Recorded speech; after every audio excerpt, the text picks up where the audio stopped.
الحمد لله نحمده ونستعينه ونستغفره ونؤمن به ونتوكل عليه ونعوذ بالله من شرور أنفسنا ومن سيئات أعمالنا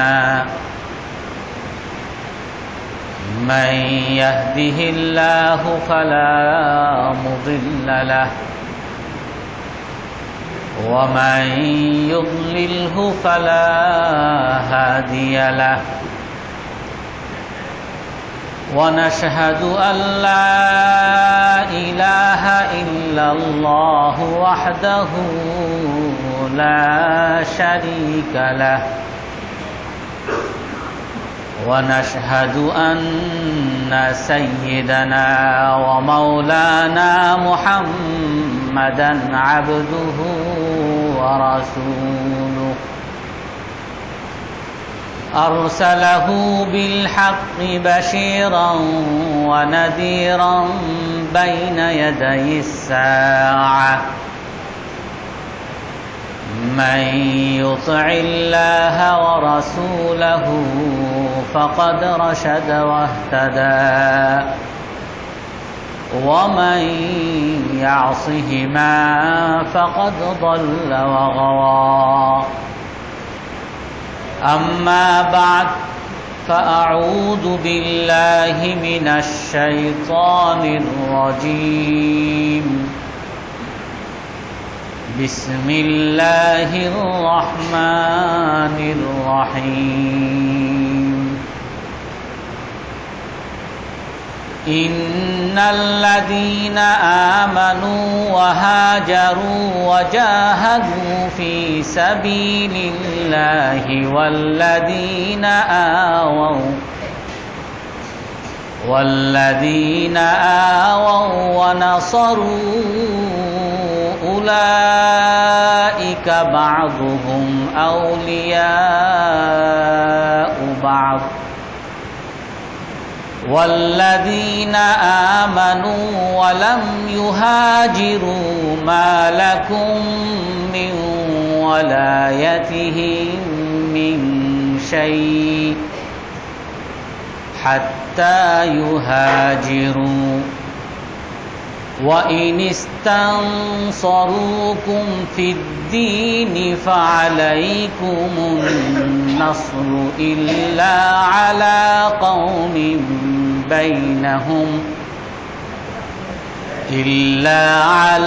قوم بينكم وبينهم ميثاق والله بما تعملون بصير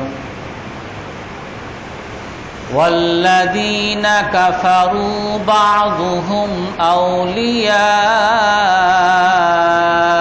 بعض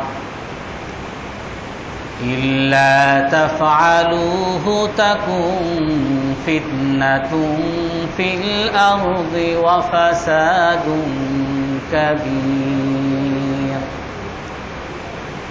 صدق الله العظيم وقال النبي صلى الله عليه وسلم ما من امرئ يخذل امرأ مسلما في موضع تنتهك في حرمته وينتقص فيه من عرضه إلا خذله الله في موطن يحب فيه نصرته أو كما قال عليه الصلاة والسلام সম্মানিত মুসল্লিয়ানে কেরাম, জুলুমের ক্ষেত্রে আমাদের কি করণীয় সেই বিষয়ে আলোচনা করি। আল্লাহ তাআলা দুইটা গুনাহের শাস্তি দুনিয়াতেই দান করেন। তার মধ্যে পিতামাতার সাথে দুর্ব্যবহার বা আত্মীয়তা সম্পর্ক ছিন্ন এবং জুলুম। এবং আল্লাহ তাআলা জালেমদেরকে দুনিয়াতেই শাস্তি দান করেন, তবে তাদেরকে বেশ কিছু সুযোগ দেন। হাদিসের মধ্যে আল্লাহ রসুল বলেন, ইন্নাল্লাহা লা ইউমলি লিয-যালিম হাত্তা ইযা আখাযাহু লাম ইয়াফলুত। আল্লাহ তাআলা জালেমদেরকে সুযোগ দেন, তবে যখন ধরেন তখন আল্লাহর হাত থেকে আর ছুটতে পারে না। আর যে সুযোগ দেন, সুযোগের মধ্যেও আল্লাহ তাআলা অনেক সময় তাদেরকে উন্নতি দেন, আর তৃতীয় স্তরে গিয়ে তারা অন্ধ হয়ে যায়, তারা সেই খারাপ কাজকেই ভালো দেখতে শুরু করে, আর চতুর্থ স্তরে গিয়ে আল্লাহ তাআলা তাদেরকে পাকড়াও করেন আর ছুটতে পারে না। অন্য এক হাদিসের মধ্যে এই ভাষায় আল্লাহর রাসূল বলেন, ইদা রাআইতাল আবদা ইদা রাআইতাল্লাহা ইউতিল আবদা মিনাদ দুনিয়া মা মা ইউসি মা ইউহিব ফাইন্নামা হুয়া ইস্তিদরাজ। সহিহ হাদিস। আল্লাহর রাসূল বলেন, যখন তোমরা দেখবে আল্লাহ তাআলা কোনো বান্দাকে তার পাপ সত্ত্বেও, সে পাপ করে যাচ্ছে, মানুষের উপরে জুলুম অবিচার অন্যায় করে যাচ্ছে, তারপরও আল্লাহ তাআলা তাকে সুখ দিতেছেন, যা সে চাইতেছে তাই আল্লাহ তাআলা দিতেছেন। তার পাপ করা সত্ত্বেও আল্লাহ তাআলা যখন তাকে সুখ শান্তি দিতেছেন তোমরা দেখবা, তখন ধরে নিবা, আল্লাহর রাসূল বলেন ধরে নিবা ফাইন্নামা হুয়া ইস্তিদরাজ, এটা হলো আল্লাহর পক্ষ থেকে সেই সুযোগ দেওয়া, তাকে গুনাহ করার আরো সুযোগ দেওয়া। অন্য এক হাদিসের মধ্যে আল্লাহর রাসূল বলেন, মা আহাদুন আসবারা আলা আযা ইয়াসমাউহু মিনাল্লাহ সুম্মা ইয়ারযুকুহু ফায়ুআফিহি। আল্লাহর চেয়ে আমরা দুনিয়াতে অনেক সময় আমার সাথে কেউ দুর্ব্যবহার করলে বা আমার উপরে কেউ অবিচার করলে আমার মধ্যে প্রতিশোধ পরায়ণতা চলে আসে। যতক্ষণ পর্যন্ত আমারকে ক্ষতি করার প্রতিশোধ না নিতে পারি আমার মন শান্ত হয় না। তো আল্লাহর রাসূল বলেন যে আল্লাহ তাআলার চেয়ে ধৈর্যশীল আর কেউ নাই। আল্লাহ তাআলাকে মানুষ শরীক করে, আল্লাহ তাআলার ক্ষমতার মধ্যে মানুষ সন্দেহ করে। ইয়াদউনা লাহু নিদ্দা ওয়া ইয়াদউনা লাহু ওয়ালাদা। মানুষ আল্লাহর ছেলে আছে বলে বলে, মানুষ আল্লাহর ক্ষমতাধর, আল্লাহর সমকক্ষ আছে বলে বলে, আল্লাহকে কষ্ট দেয়, কিন্তু তারপরও আল্লাহ তাআলা সেই সমস্ত কষ্টের উপরে এতটা ধৈর্য ধারণ করেন যে সুম্মা ইয়ারযুকুহু, সে এত কষ্ট দেওয়া সত্ত্বেও তাকে আল্লাহ তাআলা খাওয়ান, তাকে আল্লাহ তাআলা সুস্থ রাখেন, বরং তাকে আল্লাহ তাআলা সুখ শান্তি দান করেন। এই জন্য অনেক সময় জুলুম করা সত্ত্বেও, পাপ করা সত্ত্বেও, আল্লাহর সাথে অবাধ্যতা করা সত্ত্বেও আল্লাহ তাআলা যে মানুষকে সুখ শান্তি দেন, উন্নতি দেন, সফলতা দেন, আল্লাহর রাসূল বলেন কখনোই এটাকে বিজয় মনে করবে না, কখনোই এটা তার সফলতা মনে করবে না, বরং এটা তার ব্যর্থতার স্তর শুরু হয়েছে। তো আমরা সাধারণ মানুষ, তৃতীয় পক্ষ, আমাদের কি করণীয়? জালেমকে আল্লাহ তাআলা দুনিয়াতেও শাস্তি দিবেন, আখিরাতেও শাস্তি দিবেন। আর আমরা যারা দেখতেছি জুলুম হচ্ছে, অবিচার হচ্ছে, অন্যায় হচ্ছে, আমার কি করণীয়? আল্লাহর রাসূল স্পষ্ট হাদিসের মধ্যে বলে দেন, মা মিন ইমরিইন ইয়াখযুলু ইমরাআন মুসলিমান ফি মাউতিনিন ইউনতাহাকু ফীহি হুরমাতু। যখন কোনো মুসলমানকে দেখে যে তার সম্মান হানি হচ্ছে, তার সম্পদ হানি হচ্ছে, তার শারীরিক ক্ষতি হচ্ছে, এটা যখন কোনো মুসলমান দেখে অন্য কোনো মুসলমানের ক্ষতি হচ্ছে, আর এটা দেখেও সে যদি সেই মুসলমানের পাশে না দাঁড়ায়, সে যদি সেই মুসলমানের সহযোগিতা না করে, তো আল্লাহর রাসূল সহিহ হাদিসের মধ্যে বলেন, ইল্লা খাযালাহুল্লাহু ফি মাউতিনিন ইউহিব্বু ফিহি নুসরাতা, আল্লাহ তাআলা ওই তৃতীয় পক্ষ ব্যক্তিকে, চুপ করে থাকা ব্যক্তিকে আল্লাহ তাআলা এরকম অপমানিত, এরকম নির্যাতিত, এরকম তার মতো অসহায়ত্বের শিকার করবেন যখন সে চাইবে মানুষের সহযোগিতা, বলতে থাকবে আমাকে একটু সহযোগিতা করেন, ভাই আমাকে একটু বাঁচান, আমাকে একটু সাহায্য করেন। আর আল্লাহ রাসূল বলেন সেই সময় আল্লাহ তাআলা তার পাশ থেকে সরে যাবে, সবাইকে তার পাশ থেকে সরিয়ে নিবে, সে অসহায়ের মতো পড়ে যাবে। আল মুসলিম, বুখারী শরীফের হাদিস, আল মুসলিম আখুল মুসলিম, মুসলমান মুসলমানের ভাই, লা ইয়াজলিমুহু, মুসলমান কখনো অন্য কোনো মুসলমানের উপরে জুলুম করতে পারে না, এবং ওয়ালা ইউসাল্লিমুহু, কোনো মুসলমানকে জালেমের হাতে ছেড়েও দিতে পারে না। দেখতেছে যে মুসলমান তার ভাই মুসলমানকে জুলুম করতেছে, আর সে কি করে না করে, আমি গেলে আর এক ঝামেলায় পড়বো, দেখা যাবে যে আমিও তার শত্রু হব, দরকার কি? মুসলমান কখনো জালেমের হাতে তার মুসলমান ভাইকে ছেড়ে দিতে পারে না। আল্লাহ রাসূল কত সুন্দরভাবে ইসলামের নীতি কত সুন্দরভাবে তুলে ধরেন। উনসুর আখাকা যালিমান ওয়া মাজলুমান, বুখারী শরীফের হাদিস। আল্লাহ রাসূল বলেন যে তুমি সাহায্য করো তোমার ভাইকে, সে জালেম হোক বা মাজলুম হোক।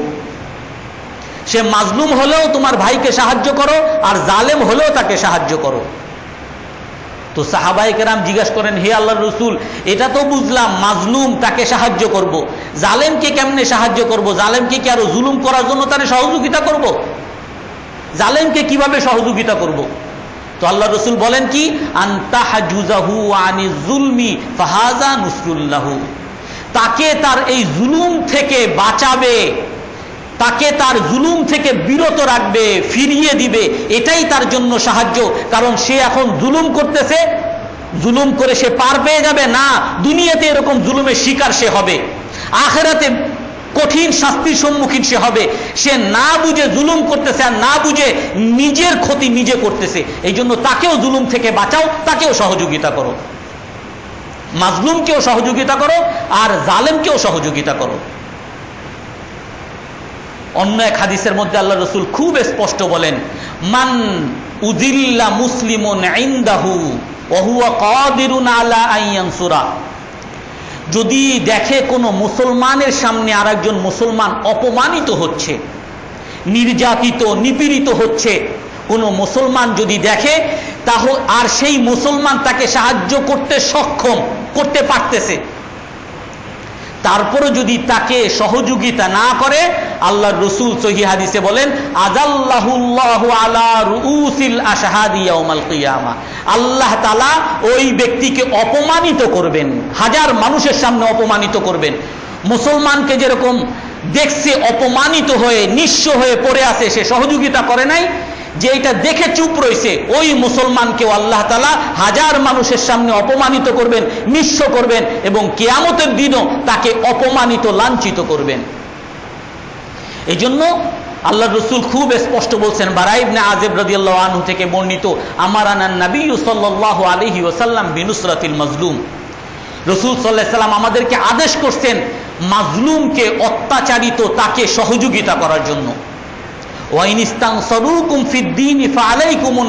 কোরআনের মধ্যে আল্লাহ তাআলা বলেন, যদি তোমাদের কাছে তোমাদের মুসলমান ভাই সাহায্য চায়, তোমাদের উপরে ফরজ তাকে সাহায্য করা। ফরজ তোমাদের উপরে সাহায্য করা। ভালো কাজে একে অপরকে সহযোগিতা করো, ওয়ালা তাআওয়ানু আলাল ইসমি ওয়াল উদওয়ান, খারাপ কাজে, জুলুমে, অন্যায় কাজে একে অপরকে সহযোগিতা করো না। কোরআনের মধ্যে আল্লাহ তাআলা বলেন। রাসূল সাল্লাল্লাহু আলাইহি ওয়াসাল্লাম নবী হওয়ার পরেই যে শুধু এরকম কথা বলছেন তাই না, রাসূল সাল্লাল্লাহু আলাইহি ওয়াসাল্লাম যখন নাকি তার মাত্র 20 বছর, জাহিলিয়াত যুগে, অন্ধকার যুগে জুলুমের সয়লাভ ছিল। তখন কোনো অসহায় লোক, মক্কার বাইরের কোনো লোক মক্কায় এসে ব্যবসা করলে তার সমস্ত ধন সম্পদ মক্কাবাসী রেখে দিত, আর তাদেরকে কিছুই দিত না। যেমন আমাদেরও আছে, এই আবুল ধর এর কাছ থেকে সব রাইখা দে, এ কিছু করতে পারবে না, মফিজ ধর। আমরাও যেরকম করি, অসহায় দেখলেই এই হইল তোমার আসল কাস্টমার। তো মক্কার মধ্যে জাহিলিয়াত যুগে সেরকম ছিল। বনি সাহাম গোত্রের এক লোক অন্য এক গোত্রের লোক দূর থেকে আসছে, একটা সামগ্রী বিক্রি করছে। বিক্রি করার পরে ওই বনি সাহাম গোত্রের লোক সে ওইটা কিনার পরে আর মূল্য পরিশোধ করে না। এখন সে মানুষের কাছে যাচ্ছে যে দেখো সে আমার কাছ থেকে কিনছে অথচ আমার মূল্য পরিশোধ করতেছে না, আমার পাওনাটা একটু আদায় করে দাও। আর সবাই জানে সে হলো অন্য বংশের লোক, মক্কার বাইরের লোক। বলে আবুল যা যা যা, তুই তো টাকা পাবি না, যা। সবাই তাকে দূর দূর করে তাড়িয়ে দিছে। সে তখন বাইতুল্লাহর কাছে গিয়ে আর্তনাদ করছে, হায় আমি মাজলুম, আমার পাশে দাঁড়ানোর মতো কি কেউ নাই? তখন রসুলের মাত্র 20 বছর, রসুল সাল্লাল্লাহু আলাইহি সাল্লাম এবং আরো কিছু ভালো মানুষ তখন ছিল, আব্দুল্লাহ ইবনে জাদান, তার বাসায় সবাই একত্রিত হয়েছে। একত্রিত হয়ে বলতেছে যে এরকম আমরা জুলুম করতেছি, এটা করা তো ঠিক না। তো এই জন্য সবাই মিলে একটা সংগঠন করলো, হিলফুল ফুজুল। সবাই চুক্তি করলো যে কেউ জুলুম করতে পারবে না, আর যে জুলুম করবে তার বিরুদ্ধে সবাই মিলে আমরা প্রতিরোধ গড়ে তুলব, মাজলুমের পাশে আমরা সবাই মিলে দাঁড়াবো। বুখারী শরীফের মধ্যে আছে, রসুল বলেন যে আমি আব্দুল্লাহ ইবনে জাদানের বাড়িতে আমি হিলফুল ফুজুল, মাজলুমের পাশে দাঁড়ানোর একটা সংগঠন করেছিলাম, আর ওইটা মা ইয়াসুরুনি বিহি মিন হুমুরিন নাম। আমার ওই মানুষের সহযোগিতা, আমাকে যদি কেউ লাল উটও আমাকে উপহার দিত, এর চেয়ে ওই মানুষের সহযোগিতা করা আমার অনেক ভালো ছিল। এখনো যদি লাউ দুইতু ইলাইহি আল-আন, এখনো যদি কেউ আমাকে মাজলুমের পাশে দাঁড়ানোর চুক্তি কেউ করতে চায়, লা আজাবতু, আমি সেই চুক্তিতে একত্রিত হব, সেই সংগঠন আমি করব। একবার আরাস গোত্রের এক লোক, সে মক্কায় আসছে তার উট বিক্রি করার জন্য। তো উট বিক্রি করছে আর কিনছে হলো আবু জেহেল। তো আবু জেহেল কিনে যখন উট নিয়ে গেছে, বলে যা যা যা, তোর পাওনা পাবি না, তুই টাকা পাবি না, যা, পরে এক সময় এসে নিয়ে যাইস, দিব না তোরে আমি। বলে কেন দিবেন না, আপনি তো আমার উট নিলেন। দিব না তোরে, তুই কি করবি, পারলে কর। তো সেই আরাস গোত্রের লোক মক্কার সবার কাছে যাচ্ছে, দেখেন ভাই এই আবু জেহেল আমার উট কিনে নিছে, অথচ আমার পাওনা সে দিতেছে না, আমার মূল্য পরিশোধ করতেছে না। এখন সবাই জানে আবু জেহেল কত বড় ক্ষমতাধর। তার পাশে এমনি তো সবাই খারাপ লোক, আরো যারা 2-1 আছে বলে যে না, তার কাছ থেকে আমরা কি, তার সামনে আমরা দাঁড়াইতে পারবো না। এখন ওই কিছু শত্রু পক্ষ, রসুল সাল্লাল্লাহু আলাইহি সাল্লাম তখন নবী, তখন কিছু রসুল সাল্লাল্লাহু আলাইহি সাল্লামের শত্রু কাফেররা টিটকারি করে ওই লোককে ডাকছে, তুমি তোমার পাওনা পাইতে চাও, যাও মোহাম্মদ নামে একজন আছে তার কাছে যাও, সে তোমারটা আদায় করে দিতে পারবে। মানে তারে দিয়ে মোহাম্মদ সাল্লাল্লাহু আলাইহি সাল্লামকে আরো মাইর খাওয়াইতে চায়, যে আবু জেহেলের কাছে যাবে, সবাই মিলে তারে নির্যাতন করবে, এমনি তো নির্যাতিত। তো রসুলের কাছে যখন গেছে যে আমার এরকম পাওনা আবু জেহেল নিয়ে গেছে, আমার মূল্য পরিশোধ করতেছে না, তো রসুল সাল্লাল্লাহু আলাইহি সাল্লাম সেই আরাস গোত্রের লোককে, রসুল কি করছেন, আমি তো অসহায় ভাই, আমি পারবো না, এমনি তো আমি নির্যাতিত আছি, তুমি অন্য কারো, এটা বলছেন না। রসুল সেই আরাসি লোকটাকে নিয়ে বলে চলো আমার সাথে। রসুল নিয়ে আবু জেহেলের বাসায় গেছে, নক করছে, বলে কে, আনা মুহাম্মাদুন উখরুজ। রসুল আত্মবিশ্বাসের সাথে, কারণ হকের সাথে, রসুল সত্য নিয়ে আসছেন, আর সত্যের সাথে যারা থাকে তারা কখনো ভীত থাকে না।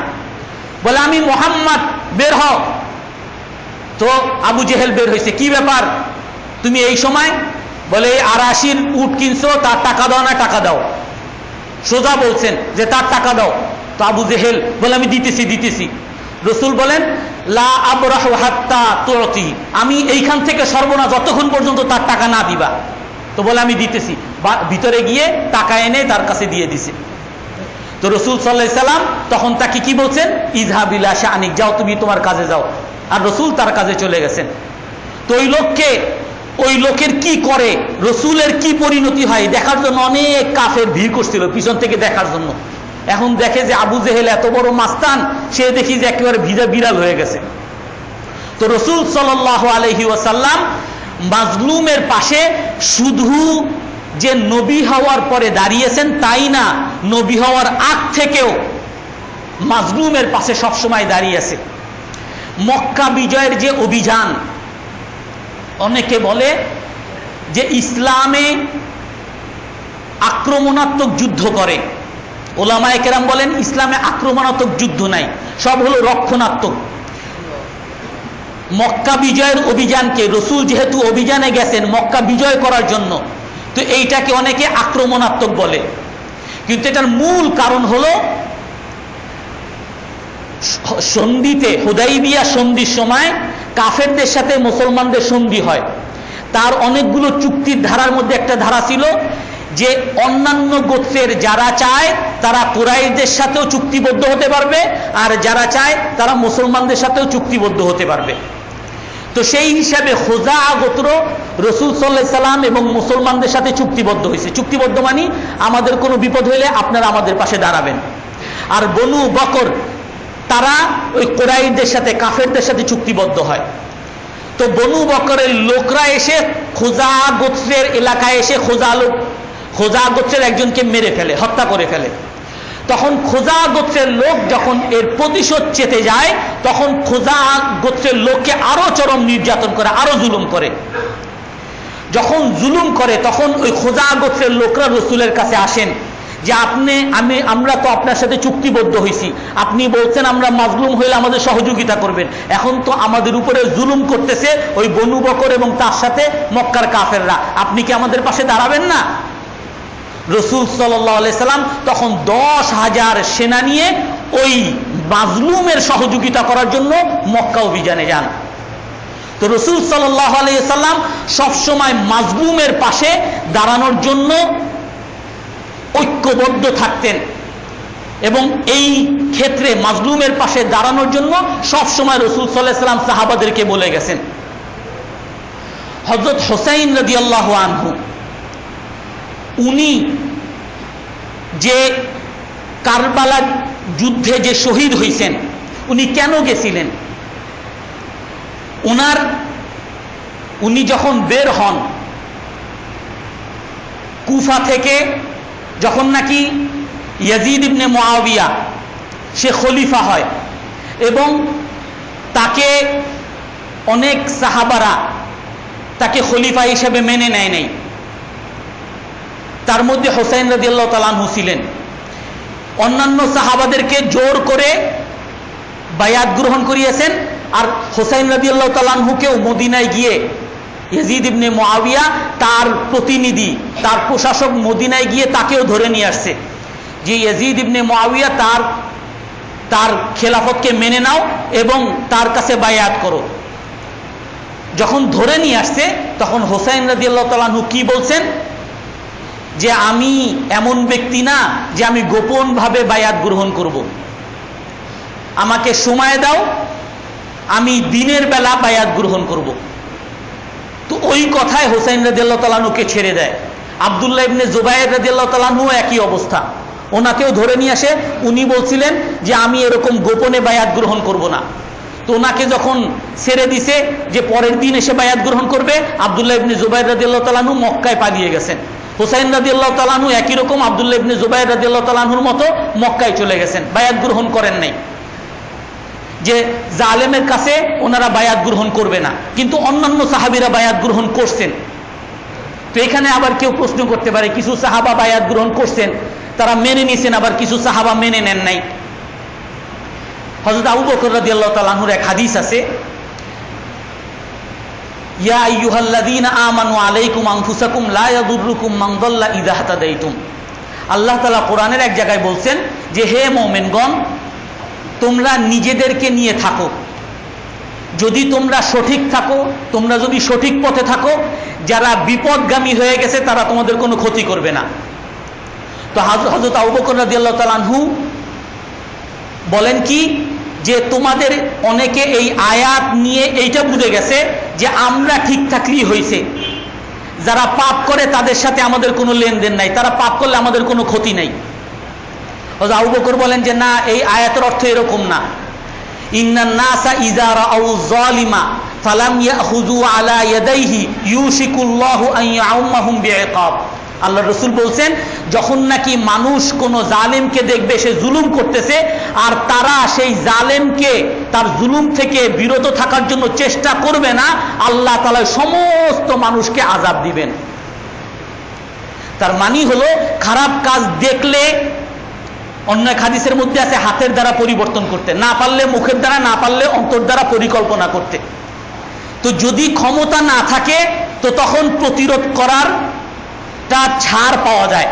সাহাবায়ে কেরাম যখন দেখছেন তারা যদি বায়াত গ্রহণ না করেন তাহলে তাদের উপরে জুলুম হবে, তারা কষ্টের শিকারে পড়বে, তাদের ক্ষমতার বাইরে চলে যাবে। এজন্য বেশ কিছু সাহাবা ইয়াজিদ ইবনে মুআবিয়াকে মেনে নিছেন, কিন্তু তারা মানেন নাই, তারা সেই সাদ গ্রহণ করেন নাই। হোসাইন রাদিয়াল্লাহু তাআলা আনহু সেই সাদ গ্রহণ করেন নাই যে না, আমি জালেমকে মানব না।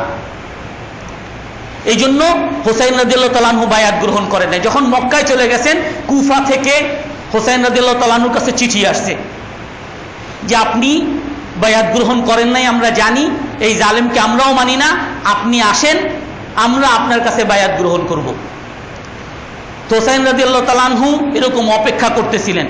কুফা থেকে, মানে ইরাক থেকে হোসাইন রাদিয়াল্লাহু তাআলা আনহুর কাছে 18,000 মানুষের চিঠি আসছে যে আপনি আসেন, আমরা আপনার সাথে আছি। তো হোসাইন রাদিয়াল্লাহু তাআলা আনহু যখন এই চিঠি পাইছেন তখন ওই ইরাকের দিকে রওনা দিয়েছেন। তার আগে মুসলিম ইবনে আকিল রাদিয়াল্লাহু তাআলা আনহুকে পাঠাইছেন, তার চাচাতো ভাই, যাও দেখো কি অবস্থা। মুসলিম ইবনে আকিল রাদিয়াল্লাহু তাআলা আনহু যখন গেছেন তখন সেই কুফার গভর্নর ছিল নোমান ইবনে বাশির রাদিয়াল্লাহু আনহু। তো উনি যাওয়ার পরে সকল মানুষ মুসলিম ইবনে আকিলকে খুব সমর্থন এবং খুব স্বাগত জানিয়েছে যে আমরা সবাই হোসাইন রাদিয়াল্লাহু তাআলা আনহুর সাথে আসি, তাকে আসতে বলেন, আমরা সবাই তার পাশে থাকবো, তাকে আমরা মেনে নিব। তো যখন নাকি হোসাইন রাদিয়াল্লাহু তাআলা আনহুর পক্ষে 18,000 মানুষ মুসলিম ইবনে আকিল রাদিয়াল্লাহু তাআলা আনহুর কাছে বায়াত গ্রহণ করছে, যখন পুরা কুফা নগরী, কুফাবাসীদেরকে হোসাইন রাদিয়াল্লাহু তাআলা আনহুর পাশে পাইছেন, তখন মুসলিম ইবনে আকিল রাদিয়াল্লাহু তাআলা আনহু চিঠি পাঠাইছেন যে আপনি আসেন, কুফাবাসী সব আপনার সাথে। তো হোসাইন রাদিয়াল্লাহু তাআলা আনহু বের হইছেন। অন্যান্য সাহাবায়ে কেরাম হোসাইন রাদিয়াল্লাহু তাআলা আনহুকে বাধা দিয়েছেন। আব্দুল্লাহ ইবনে আব্বাস রাদিয়াল্লাহু তাআলা আনহু আসছেন যে আপনি কোথায় যাচ্ছেন? ওই কুফার লোকরা আপনার বাবাকে হত্যা করছে, তারাও আপনার বাবাকে ডাকছিল যে আমরা আপনার সহযোগিতা করব, আপনি আসেন। মদিনা থেকে যখন ইরাকে গেছে, ওই ইরাকে যাওয়ার পরে এই কুফার লোকরাই আপনার বাবার পাশ থেকে সরে গেছে, আর যার কারণে উনি আর আগাতে পারেন নাই। এই জন্য আপনি সেই কুফার কাছে জিয়েন না, কুফা নগরীতে আপনি যাবেন না। উনি বলছেন যে আমি মাজলুমের সহযোগিতা করার জন্য যেতে চাই, আমি হকের জন্য, সত্যের জন্য যেতে চাই। তারপরে আবার আব্দুল্লাহ ইবনে ওমর রাদিয়াল্লাহু তাআলা আনহু, উনি যখন শুনছেন যে হোসাইন রাদিয়াল্লাহু তাআলা আনহু রওনা দিয়েছেন, 3 দিনের পথ অতিক্রম করে হোসাইন রাদিয়াল্লাহু তাআলা আনহুর কাছে আসছেন। আর এসে কি বলতেছেন যে দেখেন আপনি যেয়েন না। তখন উনি বলেন যে এই যে দেখেন আমার কাছে এই সবাই বায়াত গ্রহণ করছে, 18,000 মানুষ আমার সাথে, তো আমি কেন যাব না? তো তখন হোসাইন রাদিয়াল্লাহু তাআলা আনহু কি, হযরত আব্দুল্লাহ ইবনে আমর রাদিয়াল্লাহু তাআলা আনহু কি বলেন যে আমি আপনার কাছে একটা হাদিস শুনাই। আতা জিবরিল জাদ্দাকুম সাল্লাল্লাহু আলাইহি ওয়াসাল্লাম, জিবরিল আলাইহিস সালাম আপনার দাদার কাছে একবার আসছে, আর এসে কি বলছে, ইন্নাল্লাহা খায়্যারাহু বাইনাদ দুনিয়া ওয়াল আখিরা, আল্লাহ তাআলা আপনার দাদা রাসূল সাল্লাল্লাহু আলাইহি সাল্লামকে দুনিয়া এবং আখিরাতের মধ্যে গ্রহণ করার জন্য ইচ্ছা দিয়ে দিছেন। আপনি দুনিয়া গ্রহণ করেন না হলে আখিরাত গ্রহণ করেন, আর দুনিয়া গ্রহণ করলেও এটা দোষের কিছু না। অনেক নবী রসুল অন্য এক হাদিসের মধ্যে বলছেন যে অনেক নবীগণ তারা দুনিয়াতে দোয়া করেছেন রাজত্বের জন্য, আল্লাহ তাআলা তাদেরকে সেই রাজত্বও দিয়েছেন। সুলাইমান আলাইহিস সালাম আল্লাহর কাছে দোয়া করছেন, রব্বি হাবলি মুলকাল, আপনি আমাকে এমন এক রাজত্ব দান করেন যে আমার পরে এরকম রাজত্ব যেন আর কেউ না পায়। তো সুলাইমান আলাইহিস সালামের সেই দোয়াকে আল্লাহ তাআলা কবুল করছেন আর ওনাকে রাজা বানিয়েছেন। জিন, পশু পাখি, জন্তু জানোয়ার সবাই তার প্রজা ছিল, আর সুলাইমান আলাইহিস সালাম সবার দ্বারা ওই তার রাজত্ব দ্বারা মানুষের উপকারও করছেন। তো দুনিয়া এটা খারাপ কিছু না, দুনিয়া গ্রহণ করা এটাও বৈধ। সুলাইমান আলাইহিস সালাম নবী, নিষ্পাপ, উনি দুনিয়া গ্রহণ করছেন বলে কোনো পাপ করেন নাই, নিষ্পাপ, ওনারা কোনো গুনাহ করতে পারেন না। তো আব্দুল্লাহ ইবনে ওমর রাদিয়াল্লাহু তাআলা আনহু বলেন যে আপনার দাদাকে আল্লাহ তাআলা দুনিয়া এবং আখিরাতের মধ্যে বিকল্প দিয়েছেন, ফাখতার আল আখিরা, আপনার দাদা আখিরাত গ্রহণ করছে, দুনিয়া গ্রহণ করে নাই।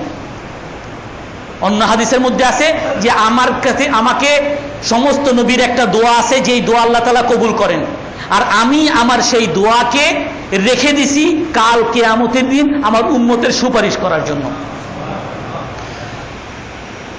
ওয়াল্লাহি মা ইয়ালিহা আহাদুম মিনকুম, হযরত আব্দুল্লাহ ইবনে ওমর বলেন কি যে খোদার কসম, আল্লাহর কসম, এই রাজত্ব আপনি কখনো পাবেন না, এই খেলাফত আপনি কখনো পাবেন না।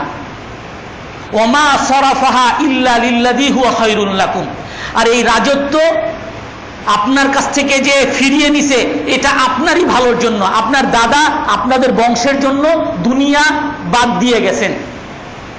তখন হোসেন রাদিয়াল্লাহু তাআলা আনহু কি বলেন যে আমি তো অন্য এক জায়গায় আসছে, মা খারাজতু বাতিরান ওয়ালা আশিরান, আমি রাজত্বের লোভে আসি নাই, আমি অহংকার করতে আসি নাই, আমি জুলুম করতে আসি নাই। ও ইন্নামা খারাজতু, আমি বের হয়েছি আমার দাদার রেখে যাওয়া উম্মতের মধ্যে সংস্কার আনার জন্য, তাদের মধ্যে ভ্রাতৃত্ব বন্ধন সৃষ্টি করার জন্য, জুলুমের প্রতিরোধ করার জন্য আমি বের হয়েছি, আমি আমার ক্ষমতার জন্য আসি নাই। রসুল সাল্লাল্লাহু আলাইহি সাল্লাম সারা জীবন দুনিয়া কাটিয়ে গেছেন, কোন রাজত্বের বিলাসিতার কোনো ছায়া রসুল নিজেও পান নাই। স্পষ্ট হাদিস আছে, মা শাবিআ আলু মুহাম্মাদিন মিন খুবজি শাইরি কত, রসুলের পরিবার, রসুল নিজে, রসুলের পরিবার মৃত্যু পর্যন্ত একটা রুটি দ্বারা, জবের রুটি দ্বারাও পেট ভরে যেতে পারেন নাই। রসুলের ঘর এতটাই ছোট ছিল যে রসুলের বিবি হযরত আয়েশা রাদিয়াল্লাহু তাআলা আনহা ঘুমাতেন, আর রসুল নামাজ পড়বেন, নামাজের জায়গাটা পর্যন্ত নাই, এত সংকীর্ণ। একজন শুইছে আর আরেকজন যে নামাজ পড়বে সেই নামাজের জায়গা নাই, এত এত ছোট একটা বস্তি। হযরত আয়েশা বলেন যখন রসুল নামাজ পড়তেন আমি আমার পা বটে ফেলতাম, তারপর রসুল সিজদা করতেন। রসুল দুনিয়া থেকেই ভাবে গেছেন।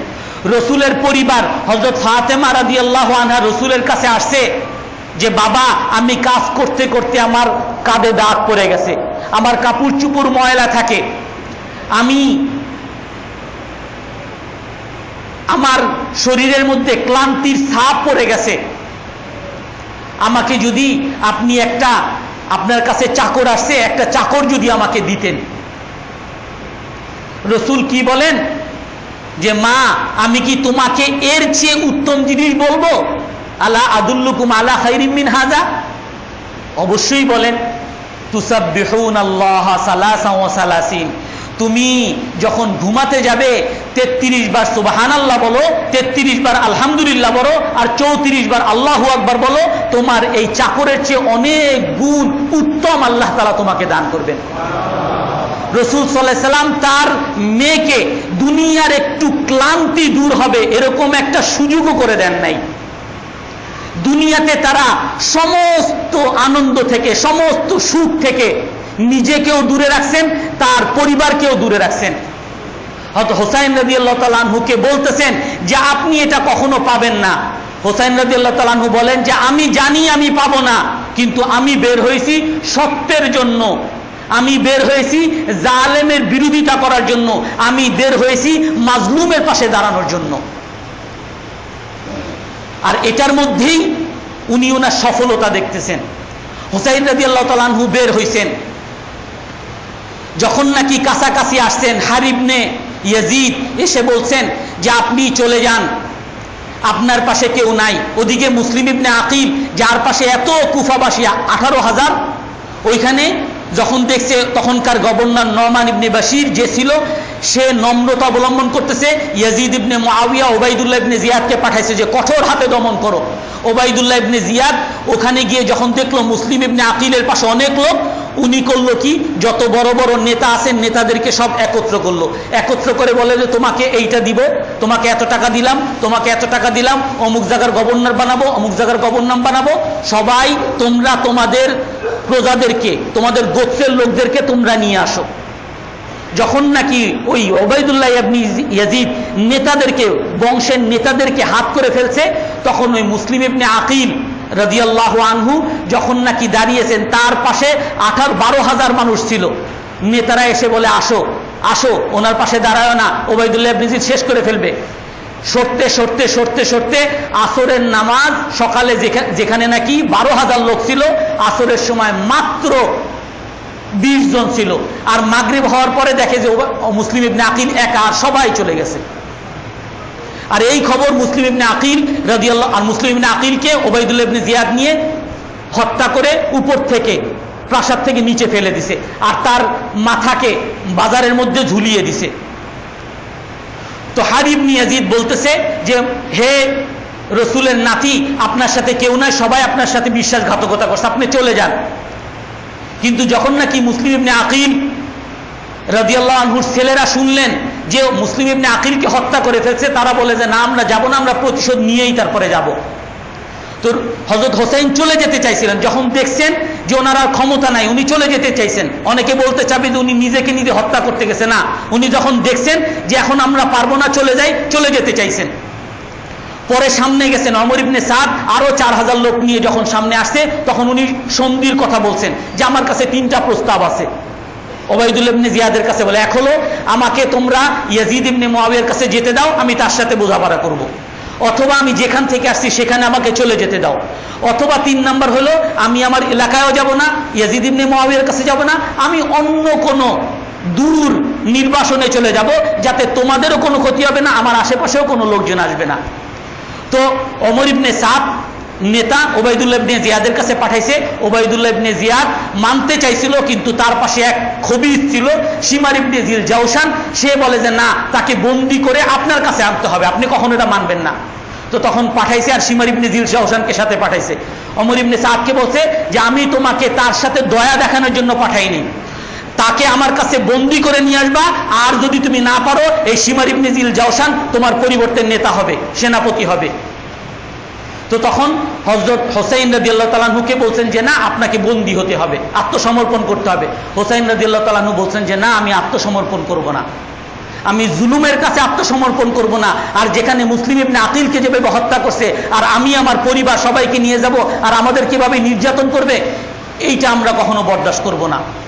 হোসাইন রাদিয়াল্লাহু তাআলা আনহু তখন নিজে শহীদ, মাত্র ওনারা 82 জন বা কোনো 72 জন, আর এই পাশে হলো 4000 সেনাপতি। তাদের সামনে পারবেন না জানেন, কিন্তু তারা মৃত্যুকে এটাকেই জয় মনে করছেন। হোসাইন রাদিয়াল্লাহু তার সাথে লোকরা বলছে যে তোমরা চাইলে চলে যাও, তারা তো আমাকে চায়, তোমাদের কাউকে চায় না। ইযা জান্নাকুমুল লাইলু ফানসারিফু, রাত হয়ে গেলে তোমরা চলে যাও, আমাকে রেখে দাও, আমাকে তারা হত্যা করবে, তোমরা বেঁচে যাও।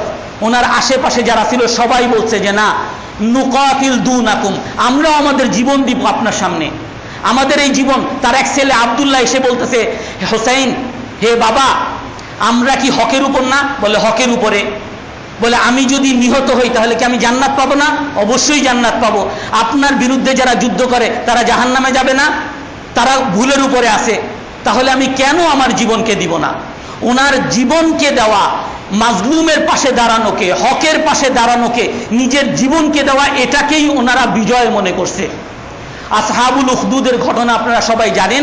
কুতিলা আসহাবুল উখদুদ, এক ছেলেকে যখন নাকি তার রাজা হত্যা করতে চাইছে, হত্যা করতে পারে না, পাহাড়ে পাঠায়, সবাই পাহাড় কেঁপে পড়ে যায়, আর আবার সে একা একা ফিরে আসে। তাকে এর মধ্যে পাঠায়, নৌকার মধ্যে পাঠায়, নৌকা কি বলে ঝড় আসে, সবাই সেনাপতি সব মারা যায়, আর সে আবার একা একা ফিরে আসে। ওই রাজা ওই ছেলেকে হত্যা করতে পারতেছে না। ওই ছেলে কি বলে, আপনি কি আমাকে হত্যা করতে চান? তাহলে আমি আপনাকে বুদ্ধি বলে দেখি, আপনি আমার এই তীর নেন, আর তীর নিয়ে বলবেন বিইসমি রব্বি হাযাল গোলাম, এই গোলামের পালনকর্তার নামে আমি তীর মারতেছি। যদি সমস্ত মানুষকে একত্র করে এই তীর যদি এই কথা বলে মারেন, তাহলে আমি মারা যাব। নিজের জীবনকে দিয়ে দিতেছেন কেন? কারণ এই নিজের জীবন দিলেও তার এই আত্মত্যাগ দেখে হাজার মানুষ ইসলাম গ্রহণ করবে, মুসলমান হবে, এটাকেই উনি বিজয় মনে করতেছেন। তো মুসলমানের কাজ হলো যে মুসলমান সবসময় মাজলুমের পাশে দাঁড়াবে, আর এটার মধ্যেই আমার নীতির উপরে থাকা, আমি আমার নীতির উপরে থাকব, আমি দুর্নীতি করব না। এই জন্য আমাকে যদি অপমানিত হতে হয়, আমি আমার নীতির উপরে থাকব, আল্লাহর হুকুমের উপরে থাকব, রসুলের আদর্শের উপরে থাকব। এই জন্য যদি আমাকে অপমানিত হতে হয়, নির্যাতিত হতে হয়, আমার জীবনকেও যদি দিতে হয়, এর মধ্যেই সফলতা, এর মধ্যেই আমার বিজয়। এটাই হলো মুসলমানদের জন্য শিক্ষা। রাসূলুল্লাহ সাল্লাল্লাহু আলাইহি ওয়াসাল্লাম এবং তার পরিবার হযরত হুসাইন রাদিয়াল্লাহু তাআলা আনহু এই শিক্ষা আমাদের জন্য রেখে গেছেন। আল্লাহ তাআলা আমাদের সকলকে আমল করার তৌফিক দান করেন। যারা সুন্নত পড়ি নাই সুন্নত করে নিন।